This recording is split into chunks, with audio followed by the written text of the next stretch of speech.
എല്ലാ ഭക്തർക്കും ഭഗവാന്റെ അവതാര പരമ്പരയുടെ തുടർച്ചയിലേക്ക് സ്വാഗതം. കഴിഞ്ഞ ആഴ്ച നമ്മൾ അവതാരങ്ങളെക്കുറിച്ച് ചർച്ച ചെയ്തു.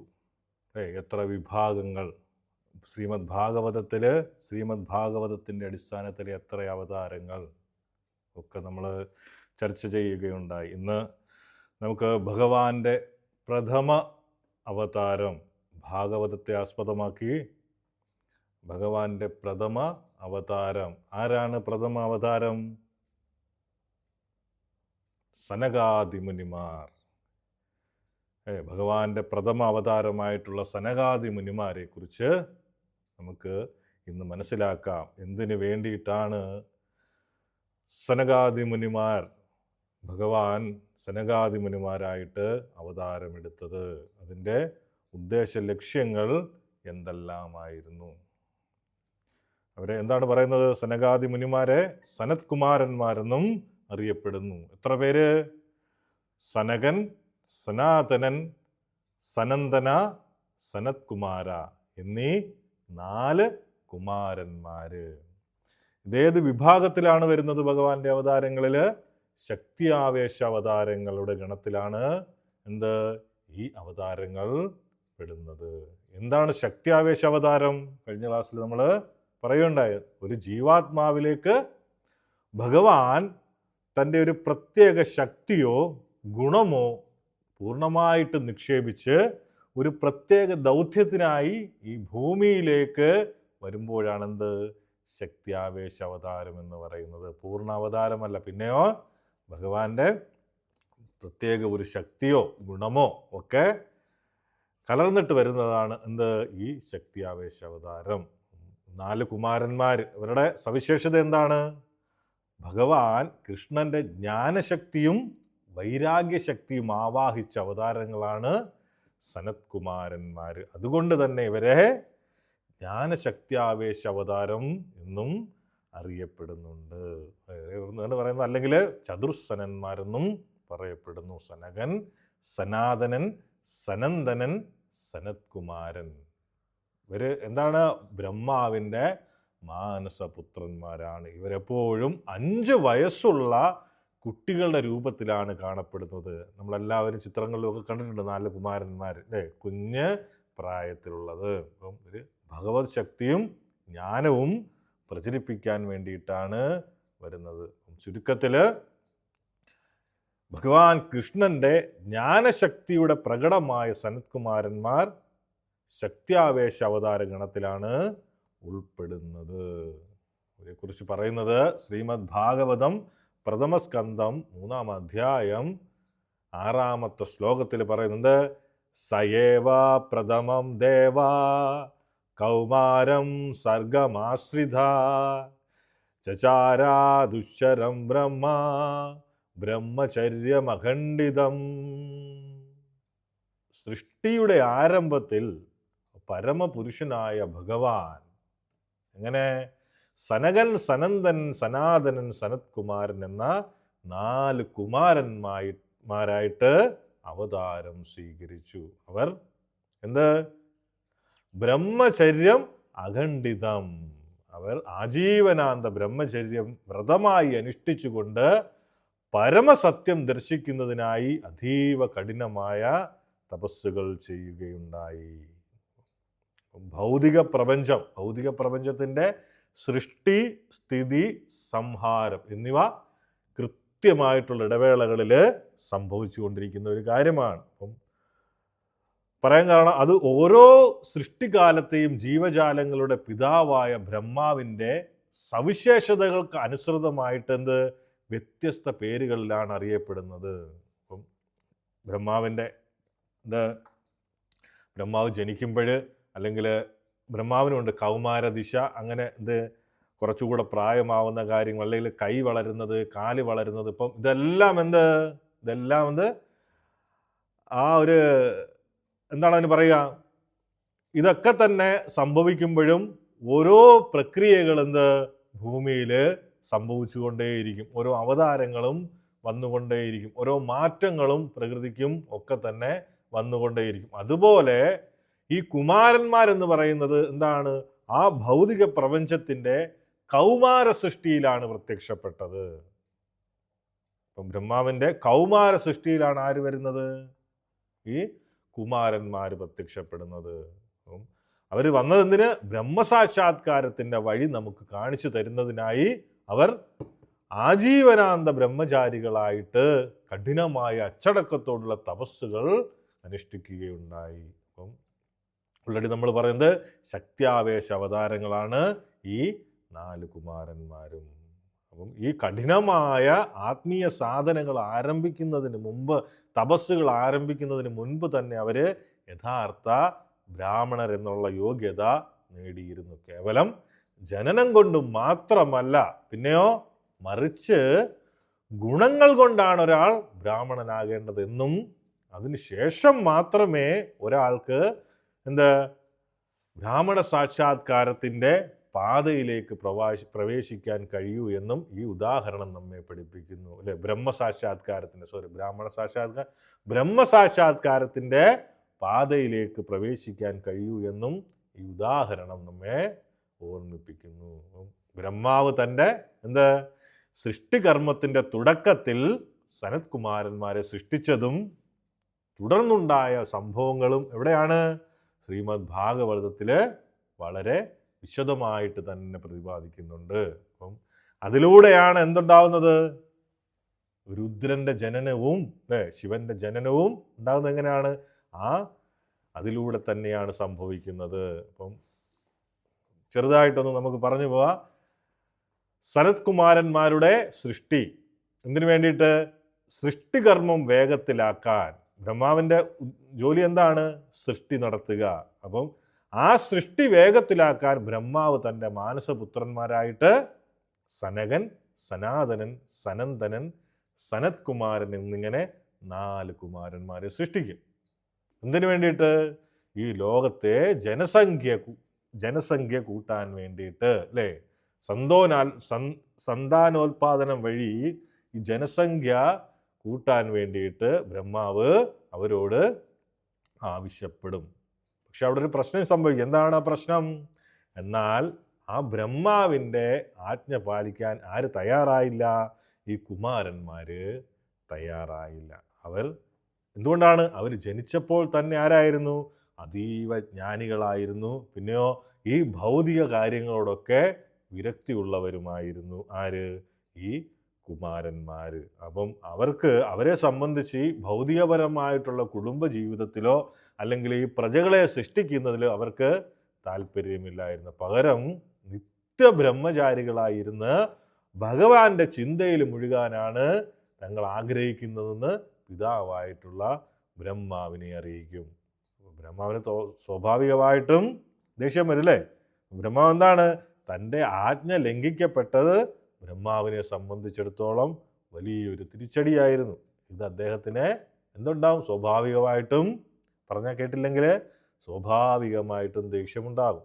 അങ്ങനെ അദ്ദേഹത്തിന് ദേഷ്യമുണ്ടാകും. അങ്ങനെയാണ് ആരുടെ ജനനം?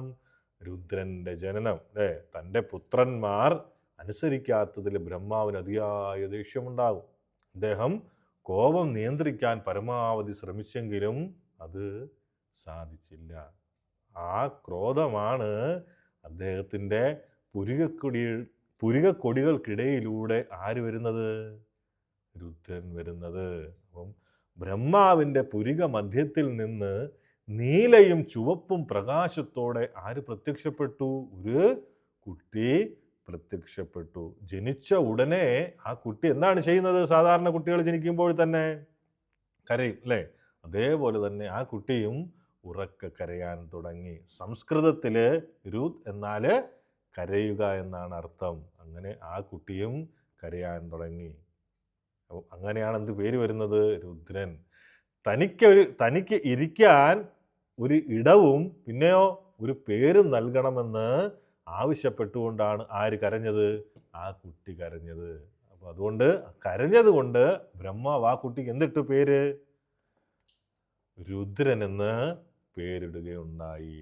അപ്പോൾ ബ്രഹ്മാവ് രുദ്രനോട് പ്രജകളെ സൃഷ്ടിക്കാൻ ആവശ്യപ്പെട്ടു. നമുക്കറിയാം എന്താണ് സംഭവിച്ചതെന്ന്. എന്ത് സംഭവിച്ചു? രുദ്രൻ ഉടനെ തന്നെ എന്ത് ചെയ്തു? തന്നെ പോലെയുള്ള അനേകം രുദ്രന്മാരെയും ഭീകരരൂപികളായിട്ടുള്ള ഭൂതഗണങ്ങളെയും സൃഷ്ടിച്ചു. ഇവരെ കണ്ട ബ്രഹ്മാവ് ഭയപ്പെട്ടു. ഈ സൃഷ്ടികൾ മുഴുവൻ വിഴുങ്ങുമെന്ന് പറയുന്ന ബ്രഹ്മാവ് രുദ്രനോട് എന്ത് പറഞ്ഞു? മതി മതി മതി, ഈ സൃഷ്ടികർമ്മങ്ങൾ നിർത്താനും പിന്നെ എന്താണ്, പോയിട്ട് കഠിനമായിട്ടുള്ള തപസ്സനുഷ്ഠിക്കാനും ആവശ്യപ്പെട്ടു. അങ്ങനെ ആ സനത്കുമാരന്മാരുടെ വിരക്തി ബ്രഹ്മാവിൽ കോപമുണ്ടാവുകയും ആ കോപത്തിൽ നിന്നാണ് ആര് ജനിക്കുന്നത്? രുദ്രൻ ജനിക്കുകയും ചെയ്തു എന്നാണ് പുരാണങ്ങളിലും ശാസ്ത്രങ്ങളിലും പറയുന്നത്. അപ്പം എന്തുകൊണ്ടാണ് ആ കോപം വരാൻ കാരണം? ബ്രഹ്മാവ് ഇതെല്ലാം സൃഷ്ടിക്കുന്നത് ഭഗവാന്റെ നിർദ്ദേശപ്രകാരമാണ്. അപ്പം അതെല്ലാം സൃഷ്ടിക്കാൻ വേണ്ടിയിട്ട് ഒരു സഹായികളെയും കൂടെ ആവശ്യമുണ്ടായതായിട്ട് വന്നു. അങ്ങനെയാണ് കുമാരന്മാരെ സൃഷ്ടിക്കുന്നത്. എന്നാൽ അവരെ സംബന്ധിച്ചിടത്തോളം എന്താണ്? വിരക്തി.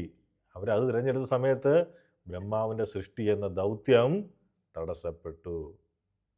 സ്വന്തം പുത്രന്മാരെ അല്ലെങ്കിൽ സ്വന്തം പുത്രന്മാർ തന്നെ അനുസരിക്കാതിരുന്നപ്പോഴുണ്ടായ ഒരു മാനുഷികമായിട്ടുള്ള വികാരമാണ് എന്തായിട്ട് വന്നത്?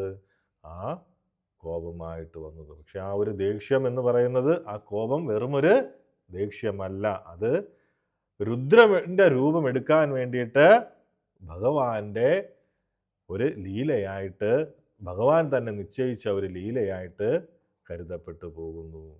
ചെറുതായിട്ട് അല്ലെങ്കിൽ രുദ്രൻ്റെ രൂപങ്ങളും മറ്റുമൊക്കെ ചെറുതായിട്ടൊന്ന് പറയാം. അപ്പം കരഞ്ഞുകൊണ്ട് ജനിച്ച രുദ്രന് ബ്രഹ്മാവ് എന്താണ് 11 പേരുകളും 11 സ്ഥാനങ്ങളും നൽകി എന്നാണ് പറയപ്പെടുന്നത്. അപ്പം ഹൃദയം, ഇന്ദ്രിയങ്ങൾ, വായു, ആകാശം, അഗ്നി, ജലം, ഭൂമി, സൂര്യൻ, ചന്ദ്രൻ, തപസ് എന്നിവയായിരുന്നു എന്ത്? ആ സ്ഥാനങ്ങൾ. രുദ്രൻ പിന്നീട് തൻ്റെ പത്നിമാരായിട്ട് 11 രുദ്രാണികളെ സ്വീകരിച്ചു. ഇവർ വഴിയാണെന്ത്? ലോകത്തെ വിഴുങ്ങാൻ പോകുന്നത്ര ശക്തരായിട്ടുള്ള അനേകം രുദ്രഗണങ്ങളും ഉണ്ടാകുന്നത്. പിന്നെ എല്ലാവർക്കും ഒരു സംശയം തോന്നും, അതവിടെ കഴിഞ്ഞു, എന്താ ഇനി നമുക്ക് സനത്കുമാരന്മാരിലേക്ക് വരാം. എല്ലാവർക്കും ഒരു സംശയം തോന്നും, ഇവരെന്തുകൊണ്ടാണ് ഈ കുട്ടികളായിട്ട് തന്നെ തുടരുന്നതെന്ന്. എപ്പോഴും 5 വയസ്സുള്ള കുട്ടികളുടെ രൂപമാണ് ആർക്ക്? ഈ കുമാരന്മാർക്ക്. അതിന് പറയുന്നത് 2 കാരണങ്ങളാണ് പ്രധാനമായിട്ടുമുള്ളത്. എന്ത്? ഒന്ന്, ലൗകികമായിട്ടുള്ള വിരക്തി. കുട്ടികളെ സംബന്ധിച്ചിടത്തോളം എപ്പോഴും എന്തായിരിക്കും? അവർ നിഷ്കളങ്കരായിരിക്കും. ലോകത്തിലെ കാപട്യങ്ങളെക്കുറിച്ച് മറ്റൊരു കാര്യങ്ങളെക്കുറിച്ച് അവർക്ക് യാതൊരു ബോധ്യവുമില്ല. ലൗകിക വിരക്തി ഒന്ന്. വളരുംതോറും മനുഷ്യരിൽ എന്തുണ്ടാവും? കാമവും ക്രോധവും മറ്റു ഭൗതിക വികാരങ്ങളും വർദ്ധിക്കുമെന്ന് അവർ കരുതി. അതുകൊണ്ട് ഈ വികാരങ്ങൾ ബാധിക്കാത്ത ബാല്യത്തിൻ്റെ വിശുദ്ധിയിൽ തന്നെ തുടരാൻ അവർ ആഗ്രഹിച്ചു. പുരാണങ്ങളിൽ പറയുന്നത് എന്ത് പറയുന്നത്? ചില സ്ഥലങ്ങളിൽ എന്താണ് പറയുന്നത്? അവരെന്നും കുട്ടികളായിരിക്കട്ടെ എന്ന് ബ്രഹ്മാവ് അവരെ അനുഗ്രഹിച്ചു. അത് ചിലർക്കൊരു ശാപമായിട്ട് തോന്നാമെങ്കിൽ പോലും അവരെ അനുഗ്രഹിച്ച രീതിയിലാണ് പറയപ്പെടുന്നത്. എപ്പോഴും അവർ കുട്ടികളായിട്ട് തന്നെ തുടരട്ടെ എന്ന്, അല്ലേ? അല്ലെങ്കിൽ ഒരർത്ഥത്തിൽ അവരുടെ ആ പ്രകൃതം, കുട്ടികളുടെ പ്രകൃതമായിട്ട്. ഇതിൽ നിന്നും നമ്മൾ പഠിക്കേണ്ട കാര്യം എന്ത്? 2 കാര്യങ്ങൾ. ഇതിൽ നിന്നും നമ്മൾ പഠിക്കേണ്ട പ്രധാനമായിട്ടുള്ളൊരു കാര്യം, രുദ്രൻ്റെ സ്ഥാനം, ശിവൻ്റെ സ്ഥാനം എന്ന് പറയുന്നത്. ശിവനെ സംബന്ധിച്ചിടത്തോളം ബ്രഹ്മാവിൽ നിന്ന് ജനിച്ചുവെങ്കിലും അദ്ദേഹം സാധാരണ ഒരു ജീവാത്മാവല്ല. പാലിനെ തൈരാക്കി മാറ്റുന്നത് പോലെ മഹാവിഷ്ണു തന്നെ ഒരു പ്രത്യേക ദൗത്യത്തിനായിട്ട് എടുത്ത ഒരു രൂപമാണ് ശിവനെന്ന് എവിടെ പറയുന്നുണ്ട്? ബ്രഹ്മസംഹിതയിലും വിവരിക്കുന്നുണ്ട്. കുമാരന്മാരെ സംബന്ധിച്ചിടത്തോളം നമുക്കെല്ലാം അറിയാവുന്ന ഒരു കഥയുണ്ടല്ലേ? അവരുടെ ഭക്തിയും അവരുടെ ആ ശക്തിയും ഒക്കെ തന്നെ. എന്താണ് ആ കഥ? ജയവിജയന്മാരുടെ ആ ഭൂമിയിൽ ജന്മമെടുക്കേണ്ടി വന്നതായിട്ടുള്ള പ്രസിദ്ധമായിട്ടുള്ള കഥ. ഭഗവാന്റെ തന്നെ പാർശ്വവർത്തികളായിട്ടുള്ള ജയവിജയന്മാർ വൈകുണ്ഠത്തിൽ നിന്ന് ഭൂമിയിലേക്ക് അസുരന്മാരായി ജനിക്കാൻ കാരണമായ ആ കഥ നമുക്കൊന്ന് ചെറുതായിട്ട് ഓടിച്ചു പോകാം. ഭാഗവതത്തിൽ 3-ാം സ്കന്ധത്തിലാണ് ഇത് പറയുന്നത്. വൈകുണ്ഠത്തിലേക്കുള്ള യാത്ര. ആര്? ഭഗവാനെ കാണാൻ വേണ്ടിയിട്ട് കുമാരന്മാർ 4 പേരും കൂടിയിട്ട്, സനകനും സനാതനനും സനന്ദനും സനത് കുമാര ഋഷികളും 4 പേരും കൂടി എവിടേക്ക്? ഭഗവാൻ നാരായണനെ ദർശിക്കാനായിട്ട് എവിടെ എത്തി? വൈകുണ്ഠത്തിലെത്തി. അപ്പം അവർ തങ്ങളുടെ യോഗശക്തി കൊണ്ട് 7 കവാടങ്ങൾ പിന്നിട്ട് അകത്തേക്ക് പ്രവേശിച്ചു. അപ്പം ഭൗതികപരമായിട്ട് യാതൊരു ആവശ്യങ്ങളോ ആഗ്രഹങ്ങളോ ഇല്ലാത്ത അവര് എന്താണ്, വെറും 5 വയസ്സുള്ള കുട്ടികളായിട്ടാണ് ഈ സഞ്ചരിക്കുന്നത്. അപ്പം കവാടത്തിൽ 7-ാമത്തെ കവാടത്തിൽ ചെന്ന സമയത്ത് ഒരു തടസ്സമുണ്ടായി. എന്തായിരുന്നു ആ തടസ്സം? ആ വൈകുണ്ഠത്തിലെ 7-ാമത്തെ കവാടത്തിൽ കാവൽ നിന്നിരുന്നത് ആരാണ്? ജയനും വിജയനും. അവരെന്ത് ചെയ്തു? ഈ കുമാരന്മാരകത്തേക്ക് കടക്കാൻ ശ്രമിച്ചപ്പോൾ അവർ വെറും കൊച്ചു കുട്ടികളാണ് എന്ന് കരുതിയിട്ട് ജയവിജയന്മാര് അവരെ തടയുകയുണ്ടായി. ഭഗവാൻ ഇപ്പോൾ വിശ്രമത്തിലാണെന്നും അകത്തേക്ക് വിടാൻ കഴിയില്ലെന്നും അവർ പറഞ്ഞു. ഒരു കാര്യം മനസ്സിലാക്കുക, വൈകുണ്ഠം എന്ന് പറയുന്നത് ഭയമോ ക്രോധമോ വിവേചനമോ ഒന്നുമില്ലാത്ത സ്ഥലമാണ്. അവിടെ വെച്ച് തങ്ങൾക്കൊരു തടസ്സം നേരിട്ടു. അപ്പം തങ്ങളെ ഈ ജയവിജയന്മാർ തടഞ്ഞത് ആ ജയവിജയന്മാരുടെ അഹങ്കാരമാണെന്ന് ആർക്ക് തോന്നി? കുമാരന്മാർക്ക് തോന്നി. അങ്ങനെയാണ് കുമാരന്മാര് ശപിക്കുന്നത്. തങ്ങളെ തടഞ്ഞതിലെ പ്രകോപിതരായിട്ടുള്ള കുമാരന്മാർ അവരെ ശപിച്ചു. എന്താണ് പറഞ്ഞത്? വൈകുണ്ഠത്തിൽ വസിക്കാൻ അർഹതയില്ലാത്ത വിധം ഭൗതികമായ വിവേചനം കാണിച്ച നിങ്ങൾ ഭക്തിയും വിശുദ്ധിയും ഇല്ലാത്ത ഭൂമിയിലെ അസുരന്മാരായിട്ട് ജനിക്കട്ടെ. അപ്പം ആ ശാപം കേട്ട് ഉടനെ തന്നെ ജയവിജയന്മാര് തങ്ങളുടെ തെറ്റ് മനസ്സിലാക്കിയിട്ട് എന്ത് ചെയ്യും? ആ കുമാരന്മാരുടെ പാദങ്ങളിൽ വീണിട്ട് മാപ്പപേക്ഷിക്കും. ഈ സമയം ഭഗവാൻ അവിടേക്ക് എത്തും. ഭഗവാൻ നാരായണൻ മഹാലക്ഷ്മിയോടൊപ്പം അവിടേക്ക് എത്തും. തൻ്റെ ഭക്തന്മാരായ കുമാരന്മാരെ ഭഗവാൻ ആദരിക്കുകയും പിന്നെയോ തൻ്റെ ദാസന്മാർ ചെയ്തിട്ടുള്ള തെറ്റിന് ക്ഷമ ചോദിക്കുന്നുവെന്ന് പറയുകയും ചെയ്യും. ഭഗവാന്റെ അവരോടുള്ള സ്നേഹമാണ് അവിടെ പ്രകടമാകുന്നത്. അപ്പോൾ കുമാരന്മാർ ആ ശാപം പിൻവലിക്കാൻ തയ്യാറായെങ്കിലും ഭഗവാൻ പറയും, ഈ ശാപം എൻ്റെ ആഗ്രഹപ്രകാരമാണ്, അവര് ഭൂമിയിൽ പോയി ജനിക്കട്ടെ. 2 ഭൂമിയിൽ ജനിക്കുന്നതിന് അവരോട് പറയും 2 കാര്യങ്ങൾ നിങ്ങൾക്ക് തിരഞ്ഞെടുക്കാം. 2 ഓപ്ഷനുകൾ ആർക്ക് നൽകും? ജയവിജയന്മാർക്ക് നൽകും. ഒന്നെന്താണ്? ഒന്ന് ഭഗവാന്റെ ഭക്തന്മാരായിട്ട് 7 ജന്മം ഭൂമിയിൽ ജീവിക്കുക. 2 ഭഗവാന്റെ ശത്രുക്കളായി അസുരന്മാരായിട്ട് 3 ജന്മം ഭൂമിയിൽ ജീവിക്കുക. അപ്പം ഭഗവാനിൽ നിന്ന് 7 ജന്മം മാറി നിൽക്കാൻ കഴിയില്ലെന്ന് ബോധ്യമുള്ളത് കൊണ്ട് എത്രയും വേഗം തിരികെ വൈകുണ്ഠത്തിൽ വരണമെന്നാണ് അവരുടെ ആഗ്രഹം. അതുകൊണ്ട് എന്ത് ചെയ്യും? അവര് എത്രയും പെട്ടെന്ന് തിരിച്ച് വൈകുണ്ഠത്തിൽ വരാൻ വേണ്ടിയിട്ട് അവർ പറയും 2ാമത്തെ ഓപ്ഷൻ തിരഞ്ഞെടുക്കും. എന്താണ്? ശത്രുക്കളായിട്ട് 3 ജന്മം ഭൂമിയിൽ ജീവിക്കാൻ വേണ്ടിയിട്ട്. ഏതൊക്കെയാണത്? ജയവിജയന്മാരുടെ 3 ജന്മങ്ങൾ. ആ ഓരോ ജന്മത്തിലും ഭഗവാൻ നേരിട്ട് വന്ന് അവരെ വധിക്കുമെന്നും അവരെ വധിക്കുകയും അവർക്ക് മുക്തി നൽകുകയും ചെയ്യുകയുണ്ടായി. ഏതൊക്കെയാണ്? 1ാം ജന്മം ഹിരണ്യാക്ഷനും ഹിരണ്യകശിപുവും, വരാഹാവതാരവും നരസിംഹാവതാരവുമായിട്ട് വന്നിട്ട് അവരെ 2 പേരെ വധിച്ചു. പിന്നെ 2ാം ജന്മം ഏതാണ്? രാവണനും കുംഭകർണനും, ശ്രീരാമചന്ദ്രമൂർത്തി അവരെ വധിച്ചു. 3ാമത്തെ ആരാണ്? ശിശുപാലനും ദന്തവക്ത്രനും. സാക്ഷാൽ ഭഗവാൻ തന്നെ അവരെ വധിക്കും. അപ്പോൾ ഈ 3 ജന്മങ്ങൾക്ക് ശേഷം അവർ വീണ്ടും വൈകുണ്ഠത്തിൽ ഭഗവാന്റെ ദാസന്മാരായിട്ട് തിരിച്ചെത്തുകയുണ്ടായി. അപ്പം നമ്മൾ മനസ്സിലാക്കേണ്ടത്, ഭൗതിക ലോകത്തിൽ നമ്മൾ കാണുന്ന സംഘർഷങ്ങൾ പോലും ഭഗവാന്റെ ലീലയുടെ ഭാഗമാണെന്നും ഭക്തന്മാരുടെ ശാപം പോലും വലിയ ഒരു നന്മയ്ക്കായി ഭഗവാൻ ഉപയോഗിക്കുമെന്നും ഈ കഥയിലൂടെ വ്യക്തമാക്കി തരുന്നുണ്ട്. ഭഗവാന്റെ ഓരോ അവതാരത്തിനും കൃത്യമായ സാധാരണക്കാർക്ക് അസാധ്യമായ, മനസ്സിലാക്കാൻ വേണ്ടിയിട്ട് അസാധ്യമായ ഒരു ദിവ്യ ദൗത്യം ഉണ്ടായിരിക്കും. ഈ 4 കുമാരന്മാരായിട്ട് എന്തിനാണ് ജനിക്കുന്നത്? ആ ബ്രഹ്മചര്യത്തിൻ്റെ മഹത്വം കാണിക്കാനും പരമമായിട്ടുള്ള ജ്ഞാനവും ഭക്തിയും ലോകത്തെ ഉപദേശിക്കാനും വേണ്ടിയിട്ടാണെന്ത് ഈ ഇവരുടെ അവതാരമെടുക്കുന്നത്.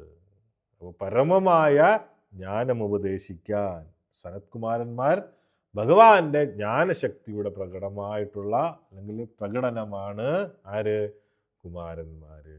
അപ്പം ഭൗതികമായിട്ടുള്ള അറിവുകൾക്കപ്പുറം ആത്മാവിനെക്കുറിച്ചും പരമാത്മാവിനെക്കുറിച്ചുമുള്ള പരമമായ ആത്മീയ ജ്ഞാനം ലോകത്തിന് പകർന്നു നൽകാനാണ് ഭഗവാൻ ഈ രൂപമെടുത്തത്.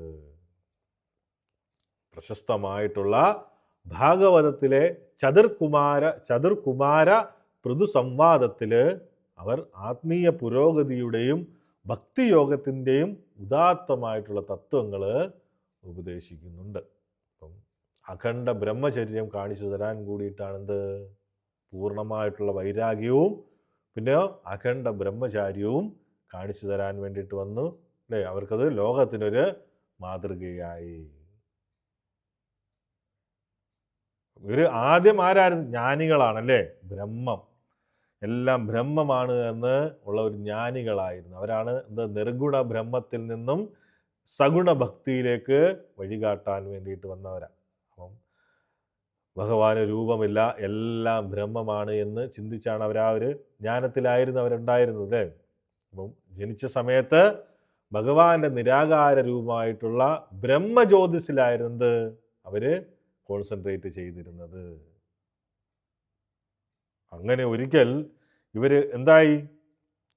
ഒരിക്കൽ നോക്കുമ്പോൾ നല്ല സുഗന്ധം എവിടെ നിന്നാണ് വരുന്നതെന്ന് അവർക്കറിയില്ല. അവരങ്ങനെ തപ്പി തപ്പി തപ്പി തപ്പി ചെന്നിട്ട് എവിടെ ചെല്ലുന്നു നോക്കുന്ന സമയത്ത് നോക്കുന്നത് ഒരു പാദം മാത്രമാണ് കാണുന്നത് അല്ലേ. അത് കാണുന്നത് എന്താണ്? പാദങ്ങളിൽ അർപ്പിച്ചിരിക്കുന്ന തുളസീദളം. ആ തുളസീദളത്തിൽ നിന്നാണ് എന്ത് വരുന്നത്? ആ സുഗന്ധം വന്നുകൊണ്ടിരുന്നത്. അങ്ങനെ അവർ നോക്കിയിട്ട് അവർ നേരെ മുകളിലേക്ക് നോക്കുമ്പോൾ അവിടെ ഭഗവാൻ അല്ലേ. അപ്പോഴാണ് അവർക്ക് മനസ്സിലാവുന്നത് ഇങ്ങനെ ഒരു വ്യക്തിയുണ്ട്, ബ്രഹ്മമല്ല അല്ലേ, ഭഗവാൻ എന്ന് പറയുന്ന ഒരു വ്യക്തിയുണ്ട്. ആ നിമിഷം നിരാകാര ബ്രഹ്മത്തെക്കാൾ അല്ലെങ്കിൽ ആ സുഖത്തെക്കാൾ എത്രയോ വലുതാണ് ഭഗവാന്റെ സഗുണ രൂപത്തോടുള്ള ഭക്തി എന്നവർ തിരിച്ചറിയുകയുണ്ടായി. ഈ നിർഗുണം എന്ന് പറയുന്നത് എന്താണ്? ഭഗവാൻ നിർഗുണൻ എന്നുള്ളതല്ല, ഒരു ഗുണവും ഇല്ലാത്തതെന്നല്ല. അതിൻ്റെ അർത്ഥം എന്ന് വെച്ച് കഴിഞ്ഞാൽ ത്രിഗുണങ്ങൾ എന്ന് പറയുന്നത് നമുക്കാണ് ബാധകം. ആ ത്രിഗുണങ്ങൾക്കും അതീതനാണ് ഭഗവാൻ. അതുകൊണ്ടാണ് പറയുന്നത് നിർഗുണൻ എന്ന് പറയുന്നത്. ഈ ത്രിഗുണങ്ങൾ ഭഗവാനെ ബാധിക്കുന്നതല്ല. സത്വരജസ്തമോ ഗുണങ്ങൾ ഭഗവാന് ബാധകമല്ല. അതുകൊണ്ടാണ് എന്ത് പറയുന്നത്? നിർഗുണൻ എന്ന് പറയുന്നത്. സാധാരണ ആളുകൾ പറയുന്നത് ഒരു ഗുണവുമില്ലാത്ത ബ്രഹ്മം, പ്രകാശം, അങ്ങനെയല്ല. ഇതിൽ നിന്ന് നമ്മൾ മനസ്സിലാക്കുക, കുമാരന്മാർ തേടി ചെന്ന സമയത്ത് എന്താണ്? പാദങ്ങളിൽ അർപ്പിച്ചിരിക്കുന്ന തുളസീദളം. നേരെ മുകളിലേക്ക് നോക്കിയ സമയത്ത് ഭഗവാനും. അപ്പം ഭഗവാൻ എന്ന് പറയുന്ന ഒരു വ്യക്തി ഉണ്ട്. എവിടെ? വൈകുണ്ഠ ലോകങ്ങളിൽ അല്ലെങ്കിൽ ഗോലോക വൃന്ദാവനത്തിൽ ഉണ്ട്. അങ്ങനെ അവര് ജ്ഞാനികളായവര് അങ്ങനെ പരമഭക്തരായിട്ട് മാറും. അല്ലെങ്കിൽ ജ്ഞാനികളായവർ എങ്ങനെയാണ് പരമഭക്തരായി മാറുന്നത് എന്ന് ലോകത്തിന് കാണിച്ചു കൊടുക്കാൻ കൂടിയായിരുന്നു ആ ഒരു ലീല, കുമാരന്മാരുടെ ലീല എന്ന് പറയുന്നത്. കാരണം കുമാരന്മാർ ആദ്യം ജ്ഞാനികളായിരുന്നു, എന്നാൽ പിന്നീട് അവര് ഭക്തന്മാരായിട്ട് മാറി. അപ്പൊ ഇതിന് എന്താണ് മനസ്സിലാക്കേണ്ടത്? ജ്ഞാനത്തെക്കാൾ ഉയർന്നതാണ് ഭക്തി. ആ ഭക്തി വേണമെങ്കിൽ എന്ത് വേണം? ഭഗവാനെ അംഗീകരിക്കണം, ഭഗവാന്റെ രൂപത്തെ അംഗീകരിക്കണം. 4 പരമ്പരകളാണുള്ളത്. എന്തിനു വേണ്ടിയിട്ട്? ആധ്യാത്മികത പഠിക്കാൻ വേണ്ടിയിട്ട് 4 പരമ്പരകൾ. നമ്മുടെ Kerala university, MG university, Calicut university, Annamalai university ഇങ്ങനെയൊക്കെ പറയുന്നത് പോലെ ആധ്യാത്മികത പഠിക്കാൻ വേണ്ടിയിട്ടും 4 സമ്പ്രദായങ്ങളുണ്ട്. അതിലെ ഒരു സമ്പ്രദായം കുമാര സമ്പ്രദായം. സ്ഥാപിച്ചതാരാണ്? കുമാരന്മാരാണ്. അപ്പം ആ 4 സമ്പ്രദായത്തിലെ ഒരു സമ്പ്രദായമാണെന്ത്? ഈ കുമാര സമ്പ്രദായം. എവിടെ നിന്നാണ് വരുന്നത്? ഈ കുമാരന്മാരിൽ നിന്നാണ് വരുന്നത്. അത് വന്ന് ആയിരുന്നു എന്ത്? അതിൻ്റെ ഒരു ആചാര്യനായിരുന്നു ആര്? നിംബർക്കാചാര്യൻ വഴിയാണ് ഈ സമ്പ്രദായം ലോകം മൊത്തവും പ്രചരിപ്പിച്ചത്. അത് ആരംഭിച്ചത് ഈ കുമാരന്മാരിലൂടെയാണ്. അപ്പം ശുദ്ധമായിട്ടുള്ള ആത്മീയ ജ്ഞാനം ഗുരുശിഷ്യ പരമ്പരയിലൂടെ വരും തലമുറയ്ക്ക് കൈമാറാനുള്ള ഒരു മാധ്യമമായാണ് ഭഗവാൻ ഇവരെ തിരഞ്ഞെടുത്തത്. ചുരുക്കത്തിൽ ഭൗതിക സുഖങ്ങളിൽ മുഴുകിയിരിക്കുന്ന മനുഷ്യർക്ക് ആത്മീയ ജ്ഞാനത്തിലൂടെയും ഭക്തിയിലൂടെയും എങ്ങനെ മുക്തി നേടാമെന്ന് സ്വന്തം ജീവിതത്തിലൂടെ പഠിപ്പിക്കാനാണ് ഭഗവാൻ സനാതന കുമാരന്മാരായിട്ട്, സനത് കുമാരന്മാരായിട്ട് അവതാരമെടുത്തത്.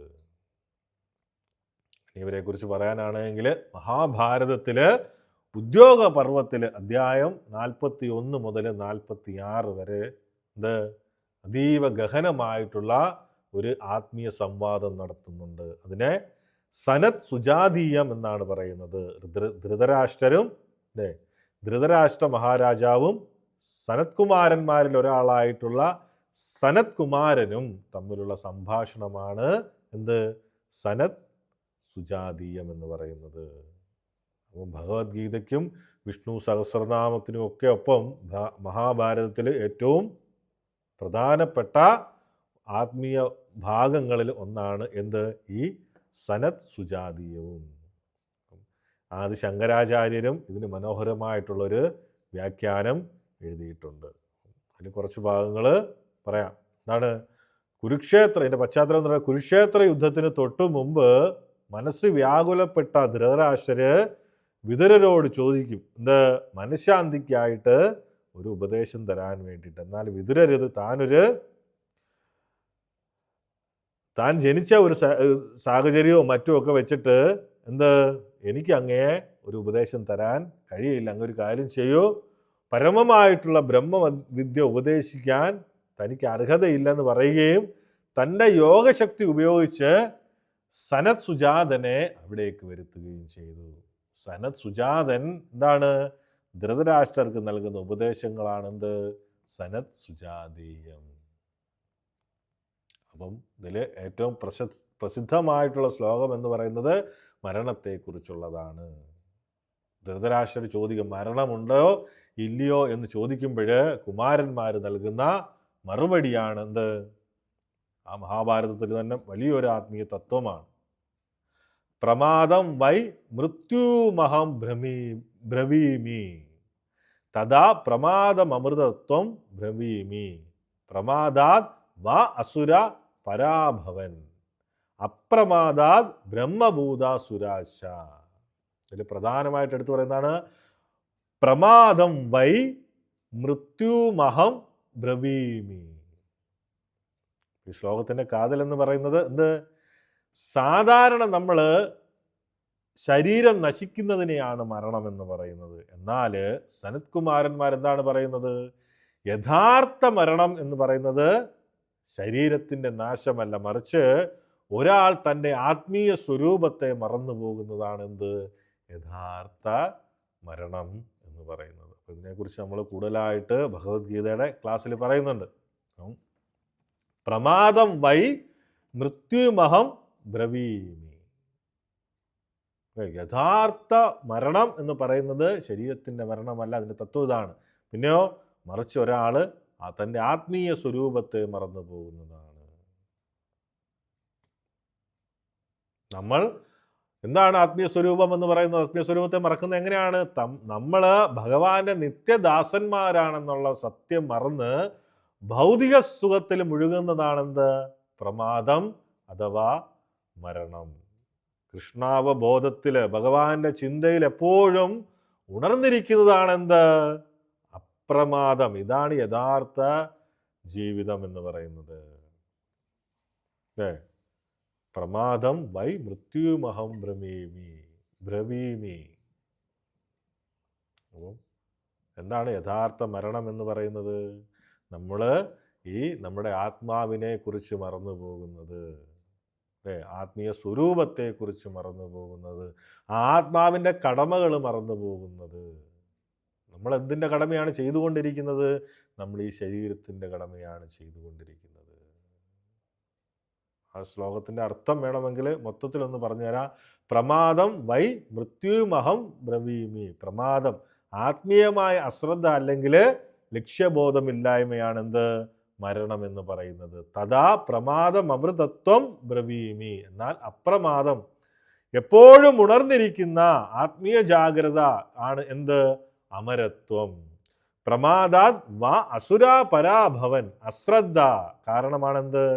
അസുരന്മാർക്ക് പതനം സംഭവിച്ചത്, ആത്മസ്വരൂപത്തെ മറന്നു പോകുന്നത്. നമ്മളെപ്പോലുള്ള പലരും മറന്നു പോകുന്നു, പല മനുഷ്യജന്മം കിട്ടിയിട്ടും പലരും മറന്നു പോകുന്നത്. അപ്രമാദാത് ബ്രഹ്മഭൂത സുരാച. ജാഗ്രതയോടെ കൂടിയുള്ള ആത്മീയ സാധനയിലൂടെയാണെന്ത്? ദേവന്മാരും എല്ലാവരും ബ്രഹ്മഭാവം, അമരത്വം പ്രാപിച്ചത്. ഇവിടെ ഭാഗവതത്തില് 4-ാം സ്കന്ധത്തില് അധ്യായം 22 നേരത്തെ ഞാൻ സൂചിപ്പിച്ചിരുന്നു. പൃഥു മഹാരാജാവും സനത് കുമാരന്മാരുമായിട്ടുള്ള സംഭാഷണം. ഭഗവാന്റെ തന്നെ ഒരു ലീലാവതാരമാണ് ആര്? പൃഥു മഹാരാജാവ്. അപ്പം ഒരിക്കല് ഈ കുമാരന്മാർ എവിടെ ചെല്ലും? രാജാവിനെ കാണാൻ വേണ്ടിയിട്ട് ചെല്ലും. അങ്ങനെ രാജാവിനെ കാണാൻ വേണ്ടിയിട്ട് ചെല്ലുന്ന സമയത്ത് രാജാവ് എണീറ്റ് നിന്ന് അവരെ ദണ്ഡവത് നമസ്കാരമൊക്കെ ചെയ്തിട്ട് അവരെ നല്ല രീതിയിൽ എന്താവും? ആനയിക്കും വീടിനുള്ളിലേക്ക്. അപ്പം ഒരു ഗുരുവിനെ നമ്മൾ എങ്ങനെയാണോ സമീപിക്കേണ്ടത് ആ രീതിയിൽ അവരെ രാജാവ് എങ്ങോട്ട്? കൊട്ടാരത്തിനകത്തേക്ക് സ്വീകരിക്കും. എന്നിട്ട് മഹാരാജാവിൻ്റെ ഒരു സംശയം അല്ലെങ്കിൽ മഹാരാജാവ് ഒരു ചോദ്യം ചോദിക്കും. എന്ത്? പൃഥു മഹാരാജാവ് ചോദിച്ചത് തൻ്റെ സ്വന്തം നന്മയ്ക്ക് വേണ്ടിയായിരുന്നില്ല, മറിച്ച് എന്താണ്? ഈ ലോകത്തിൻ്റെ നന്മയ്ക്ക് വേണ്ടിയിട്ടൊരു ചോദ്യം ചോദിക്കും. ഈ ഭൗതിക ലോകത്തിലെ ജനങ്ങൾ പ്രകൃതിയുടെ ത്രിഗുണങ്ങളിൽ പെട്ട് കഷ്ടപ്പെടുകയാണ്. ആ ഭൗതിക സുഖങ്ങളിൽ മുഴുകിയിരിക്കുന്ന ഒരു സാധാരണക്കാരന് എങ്ങനെയാണ് പരമമായിട്ടുള്ള മംഗളം, അല്ലേ, മുക്തി എങ്ങനെയാണ് കൈവരുന്നത്? സനത് കുമാരന്മാര് അതിന് മറുപടി പറയും. എന്താണ്? മഹാരാജാവിൻ്റെ ചോദ്യത്തിന് സന്തുഷ്ടരായ സനത് കുമാരന്മാര് ഭക്തിയോഗത്തിൻ്റെ ആഴമേറിയ തത്വങ്ങൾ ആർക്കുപദേശിക്കും? പൃഥു മഹാരാജാവിന് ഉപദേശിക്കും. എന്തൊക്കെയാണ്? ഭൗതിക വിരക്തിയും ഈശ്വര ഭക്തിയും. ആത്മീയ പുരോഗതിയുടെ ആദ്യ പടി എന്ന് പറയുന്നത് ഭൗതിക വസ്തുക്കളോടുള്ള അമിതമായിട്ടുള്ള ആസക്തി കുറയ്ക്കുക എന്നുള്ളതാണ്. അതിന് എന്താണ് മാർഗം? ഭഗവാനോട് കൂടുതൽ അടുക്കുക. ഭഗവാനോട് കൂടുതൽ അടുക്കുമ്പോഴെന്ത് പറ്റും? ആ ഭൗതികതയോടുള്ള വിരക്തി സ്വാഭാവികമായിട്ടും ഉണ്ടാകും. എങ്ങനെയാണ് ഭഗവാനോട് അടുക്കുക? ശ്രവണം, ആത്മീയ ജ്ഞാനം കേൾക്കല്. ഭഗവാനെക്കുറിച്ചുള്ള കഥകളും തത്വങ്ങളും നിരന്തരം ശ്രവിക്കുന്നത് എന്താക്കും? ആ ഹൃദയത്തെ ശുദ്ധീകരിക്കും. ആ കാതുകളിലൂടെ ഹൃദയത്തിലെത്തുന്ന ഭഗവത് ചിന്തകൾ എന്താവും? ആ ലൗകികമായിട്ടുള്ള കാമനകളെ ഇല്ലാതാക്കി മാറ്റും. പിന്നെ ഗുരുവിൻ്റെ പ്രാധാന്യം. ആത്മീയ പാതയിൽ മുന്നേറാൻ ഉറപ്പായിട്ടും എന്ത് വേണം? യോഗ്യനായിട്ടുള്ള ഒരു ഗുരുവിൻ്റെ ഉപദേശം അത്യാവശ്യമാണ്. അതായത് മുമ്പ് പറയാം, 4 പരമ്പരകളിൽ ഏതെങ്കിലും പരമ്പരയിൽ നിന്ന് വരുന്ന ഒരു ഗുരുവിൻ്റെ ഉപദേശം അത്യാവശ്യമാണ്. പിന്നെ ബുദ്ധിയുടെ വിനിയോഗം. മനുഷ്യ ജന്മം ലഭിച്ചത് കേവലം ആഹാരം, നിദ്ര, ഭയം, മൈഥുനം എന്നിവയ്ക്ക് വേണ്ടി മാത്രമല്ല. ഞാൻ ആരാണ്? എന്തുകൊണ്ടാണ് ഞാൻ കഷ്ടപ്പെടുന്നത്? ഭഗവാനുമായിട്ടുള്ള എൻ്റെ ബന്ധം എന്താണ്? എന്ത് ചിന്തിക്കാനുള്ള ബുദ്ധി ആർക്കുണ്ട്? മനുഷ്യനുണ്ട്. മനുഷ്യൻ ആ ബുദ്ധി വിനിയോഗിക്കണം. ഇതാണ് ആര്? സനത്കുമാരന്മാർ ആർക്ക്? പൃഥു മഹാരാജാവിന് നൽകിയ ഉപദേശം. മാനവരാശിക്ക് രക്ഷ നേടാൻ വേണ്ടിയിട്ട്, മാനവരാശിക്കുള്ള രക്ഷ ഈ മാനവരാശിക്ക് എങ്ങനെ രക്ഷ നേടാൻ സാധിക്കും എന്നുള്ള ചോദ്യത്തിന്, പൃഥു മഹാരാജാവിൻ്റെ ചോദ്യത്തിന് സനത്കുമാരന്മാർ നൽകുന്ന മറുപടിയാണിത്. ഈ അവസ്ഥയിലാണ് ആര്? കുമാരന്മാര് അന്ന് വൈകുണ്ഠത്തില് അല്ലെങ്കിൽ ഭഗവാനെ ദർശിച്ച കഥ പറഞ്ഞു കൊടുക്കുന്നത്. എങ്ങനെ ആ തുളസിയുടെ സുഗന്ധം, ആ സുഗന്ധം അനുഭവിച്ചുകൊണ്ട് ചെന്ന്, അത് അന്വേഷിച്ച് ചെന്ന് അവർക്ക് ഭഗവാനെ ദർശിക്കാനുള്ള എന്തുണ്ട് ആ ഭാഗ്യം സിദ്ധിച്ചത് അവർ പറയുന്നു. എന്തിനു വേണ്ടിയിട്ടാണ് അവരത് പറയുന്നത്? അവരുടെ അനുഭവം പറയുന്നത് നിരാകാര രൂപത്തിൽ നിന്നും ആ സഗുണ രൂപത്തിലേക്ക്, ജ്ഞാനത്തിൽ നിന്നും ആ ഭക്തിയിലേക്ക് അവരെങ്ങനെയാണ് മാറ്റപ്പെട്ടത് എന്ന് പറയുന്നത്. അപ്പൊ അവരാദ്യം എന്താണ്? നിരാകാര ബ്രഹ്മത്തില് വിശ്വസിച്ചവരായിരുന്നു. എന്നാൽ ഭഗവാന്റെ വ്യക്തിഗത രൂപത്തിന്റെ ഭംഗിയും ഭക്തിയുടെ രസവും അറിഞ്ഞപ്പോഴ്, അല്ലേ, ഭഗവാന്റെ ഭംഗി പിന്നെ ഭക്തിയുടെ രസവും അറിഞ്ഞ സമയത്ത് ഭക്തന്മാരായിട്ട് മാറി. അതുകൊണ്ട് ഭൗതിക സമുദ്രം കടക്കാൻ ഭഗവത് ഭക്തിയേക്കാൾ മികച്ച മറ്റൊരു മാർഗവുമില്ലെന്നവര് പൃഥു മഹാരാജാവിനെ ഉറപ്പിച്ചു പഠിപ്പിച്ചു. അതാണ് ഭഗവാനെ കാണുന്നതിൻ്റെ ആ സന്തോഷം, അല്ലേ? ആ ഭക്തി, ഭഗവാന്റെ ഭക്തി എങ്ങനെ ഭഗവാനെ കുറിച്ച് കേൾക്കണം. കണ്ടതുകൊണ്ട് അല്ലെങ്കിൽ കാണാൻ സാധിച്ചില്ല എന്ന് പറഞ്ഞിരിക്കരുത്. ഭഗവാനെക്കുറിച്ചും ഭഗവാന്റെ ലീലകൾ കേൾക്കുമ്പോൾ സ്വാഭാവികമായിട്ടും കണ്ണടച്ചിരുന്നു കഴിഞ്ഞാൽ അതൊക്കെ നമ്മൾ കാണുന്നത് പോലെയാകും. അവിടെയാണ് ഭക്തി വളരുന്നത്. അതാണ് ഭക്തി. ജ്ഞാനത്തേക്കാൾ വലുതാണെന്ത്? ഭഗവാനോടുള്ള ഭക്തി. അപ്പോൾ ആ സംവാദത്തിൻ്റെ ഫലം ഉപദേശങ്ങൾ കേട്ട പൃഥു മഹാരാജാവ് തൻ്റെ രാജ്യം മുഴുവൻ ഭഗവാന്റെ സേവനത്തിനായിട്ട് സമർപ്പിച്ചു. സനത്കുമാരന്മാരുടെ ഈ ഉപദേശങ്ങൾ ഉൾക്കൊണ്ടുകൊണ്ട് പൃഥു മഹാരാജാവ് എന്ത് ചെയ്തു? പിന്നീട് പൂർണ്ണ ഭക്തനായിട്ട് മാറി. മനസ്സിലെ പിന്നീട് എന്താണ് സംഭവിച്ചത്? വനത്തിലേക്ക് തപസ്സിനായി പോകുന്നതും മുക്തി നേടുന്നതും. അതിനുശേഷമാണ് ആര്? പൃഥു മഹാരാജാവ് എവിടെ പോകുന്നത്? വനത്തിലേക്ക് പോകുന്നതും പിന്നെയോ മുക്തി നേടുന്നതും ഒക്കെ. ചുരുക്കത്തിൽ കൃഷ്ണൻ സനത്കുമാരന്മാരായിട്ട് അവതരിച്ചത് പൃഥു മഹാരാജാവിനെ പോലുള്ള മഹാത്മാക്കൾക്ക് പോലും ആ ഭക്തിയുടെ ഉദാത്തമായ തത്വങ്ങൾ ഉപദേശിച്ചു കൊടുക്കാനും അതുവഴി വരും തലമുറയ്ക്ക് മാതൃകയാവാനുമാണ്. അപ്പം നമ്മൾ മനസ്സിലാക്കേണ്ടത് ഈ ഓരോ കഥകൾ കേൾക്കുമ്പോൾ എന്തിനു വേണ്ടിയിട്ടാണ്? അവർക്കൊക്കെ എങ്ങനെയാണ് മുക്തി കിട്ടിയത്, അല്ലേ? അതാണ് നമ്മൾ ചിന്തിക്കേണ്ടത്. അത് എന്തിനു വേണ്ടിയിട്ടാണ്? നമുക്ക് മാതൃകയാവാൻ വേണ്ടിയിട്ടാണ് ഭഗവാൻ ഓരോ ലീലകളും ആടുന്നത്, അല്ലെങ്കിൽ ഭഗവാൻ ഓരോ അവതാരങ്ങളും വരുന്നത്. അപ്പം ഇപ്പം നമുക്ക് ആ കുമാരന്മാര് എന്തിനു വേണ്ടിയിട്ട് ഭഗവാൻ അവതാരം എടുത്തു എന്നുള്ളതിന് വ്യക്തമായിട്ടുള്ള ഒരു ഉത്തരം നമുക്ക് കിട്ടിയിട്ടുണ്ടല്ലേ. വെറുതെ അവതാരം എടുക്കുന്നതല്ല. സനത്കുമാരന്മാരുടെ അവതാരത്തിനും പ്രത്യേകമായിട്ടുള്ള ലക്ഷ്യമുണ്ടായിരുന്നു.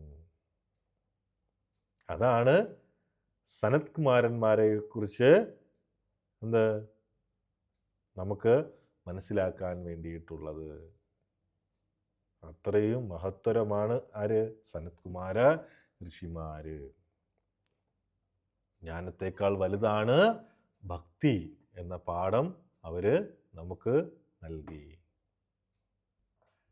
എല്ലാവർക്കും സനത്കുമാര ഋഷിമാരുടെ ജീവിത ചരിത്രം അല്ലെങ്കിൽ ആ അവതാര ലക്ഷ്യം മനസ്സിലായി എന്ന് കരുതുന്നു. അതൊക്കെ മനസ്സിലാക്കി ജീവിതത്തിൽ പ്രാവർത്തികമാക്കിയിട്ട് മുന്നോട്ട് പോകാൻ വേണ്ടിയിട്ട് എല്ലാവരും ശ്രമിക്കുക. അതിനു വേണ്ടിയിട്ട് ഭഗവാന്റെ അനുഗ്രഹം ഉണ്ടാവാൻ വേണ്ടിയിട്ട് പ്രാർത്ഥിക്കുന്നു. അടുത്ത ആഴ്ച ഭഗവാന്റെ അടുത്ത അവതാരവുമായിട്ട് നമുക്ക് കണ്ടുമുട്ടാം. സംശയങ്ങളുണ്ട് എങ്കിൽ കമൻറ്റ് ബോക്സിൽ ചോദിക്കുക. കൂടുതൽ പഠിക്കണമെന്ന് ആഗ്രഹിക്കുന്നവർ വാട്സപ്പ് ഗ്രൂപ്പിൽ ജോയിൻ ചെയ്യുക. ഹരേ കൃഷ്ണ.